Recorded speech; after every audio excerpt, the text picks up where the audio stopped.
4 reasons why your videos are not going viral. Watch this video. Just watch. Every content creator need at least one viral video for you to blow on social media. You need at least one viral video wey go make people discover you. Because best video dey scroll on social media, see that your viral video now. You go enter your profile, say, who be this girl wey dey make sense like this? From there, they'll come watch more of your content. From there, say this girl dey make sense. From there now, they don't follow you. Anytime you post any video, they go dey comment, they go dey like, they go dey share. You know that? So every content creator need at least one viral video for you to become successful on social media. My first video will go viral. Now Insta block career. That same week I can create other videos. God can do am again. Now go viral again. Don't just go carry that one. Now since then I blow follow everywhere like saying a bomb.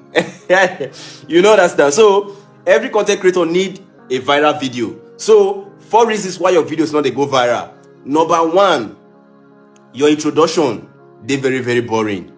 As a content creator where they come up with nobody know, not waste your time to introduce yourself in the beginning of your videos. Because nobody really send your papa, nobody send you.